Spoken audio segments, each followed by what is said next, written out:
Coming up on today's episode of Airborne Unlimited, EASA certifies Bombardier's Global 5500 and 6500 jets. MMOPA holds first ever nationwide safety stand down. And Swiss's A220 fleet is back in action after being temporarily grounded.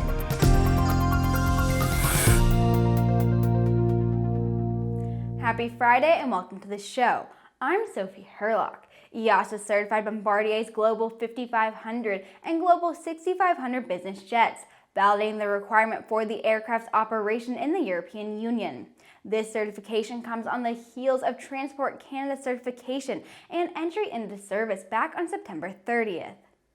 The aircraft went through a rigorous flight testing program at Bombardier's test center in Wichita, Kansas, with the purpose-built engines, advanced wing design, and built-in systems redundancy. The aircraft reportedly offers superior safety and a smooth ride to its passengers. Equipped with a Bombardier Vision flight deck, these new aircraft build on the success of the Global 5000 and the Global 6000 aircraft by offering 500 and 600 nautical miles of additional range, coupled with an up to 13% fuel burn advantage. The Global 5500 aircraft can connect Sao Paulo and Paris and Moscow and Los Angeles. The Global 6500 aircraft can connect Hong Kong or Singapore and London and Toluca and Madrid. We'll be right back with Around the Patch. Sandia introduces the new SAI 340 Quattro TSO'd airspeed, attitude, altitude, and slip. With integral backup battery, safety never looked so good. See it now at www.sandia.aero.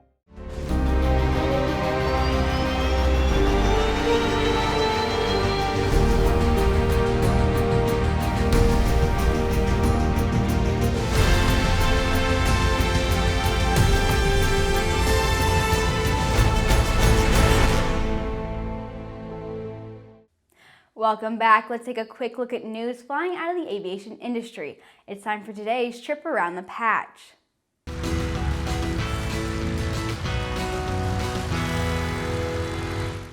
SpaceX added a second ship designed to recover fairings from its launch vehicles. The Mischief joins the Mystery in the company's efforts to make as many components of its spacecraft as possible reusable.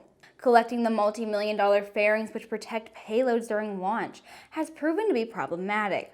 The ships are equipped with large nets positioned where it's anticipated the fairings will return to Earth. The Gulfstream G500 has received certification from EASA, clearing the way for European Union registrations and customer deliveries. The G500 entered service in September of 2018 and has set 35 city pair speed records across the world. The copper likeness of Orville Wright from the Wright Brothers Memorial in North Carolina was found on the beach in Kill Devil Hills after it had been stolen. The National Park Service posted on its Facebook page it's looking for any information about the incident and to report any tips to the Dare County Community Crime Line or the National Park Service's Investigative Services Branch.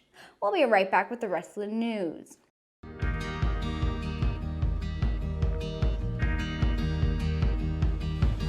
Today is a new dawn. With a new name. Un nuevo logotipo.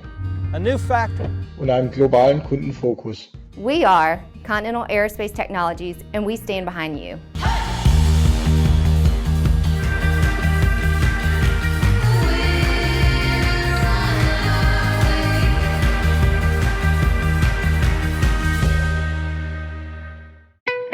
There's a difference between charting a steady course and pushing for the ceiling. And for nearly a century, Hartzell Propeller has been defining that difference. It's in our passion for engineering and research and our dedication to testing the limits of performance. We are built on honor. We are Hartzell Propeller. The Malibu M-Class Owners and Pilots Association held its first ever nationwide safety stand-down last Saturday. The free one-day event, which was open to MMOPA members and non-members, took place simultaneously at 7 locations across the country and featured key safety topics relevant to safe single-pilot operations of the high-performance aircraft. Each stand-down was led by a MMOPA-endorsed certified flight instructor who specialized in training in the PA-46 variants, including the Malibu, Mirage, Meridian, Jet Prop, and M600. Additionally, the program was FAA approved under the Pilot Proficiency Program and eligible for Wings credit. Each stand-down presented material on spatial disorientation and airframe icing, each of which have been the known or suspected cause of several fatal accidents in the past 12 months. Lufthansa Group Airlines Swiss's fleet of A220 short-haul airliners are back in action after being temporarily grounded on Tuesday. Technical irregularity were cited with the Pratt & Whitney engines powering the aircraft, and the airline stated on their Twitter. After thorough inspections of all C-Series aircraft, flight operations have been resumed on a regular basis this morning. We very much regret the inconveniences caused to our passengers.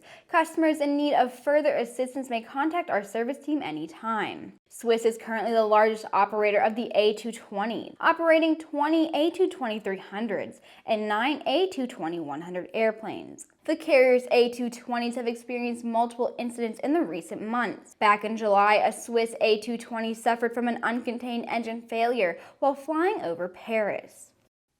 And that wraps up this week, everyone. Don't forget to hit subscribe and to check us out on Twitter and on Facebook. Next week, we here at Aero-News will be dedicating all of our coverage to business aviation news as we cover the NBAA Business Aviation Convention and Exhibition in Las Vegas. And if you're going to be at NBAA base next week, be sure to stop by display area number C6932. The Bob Hoover Legacy Foundation will be unveiling a new trade show display and participating as an exhibitor for the first time. Images and video from Hoover's history of aviation excellence will be shown, and volunteers from Aero-News and the foundation will be there to discuss the foundation's efforts to honor Bob's legacy. Thanks for watching and have a wonderful weekend.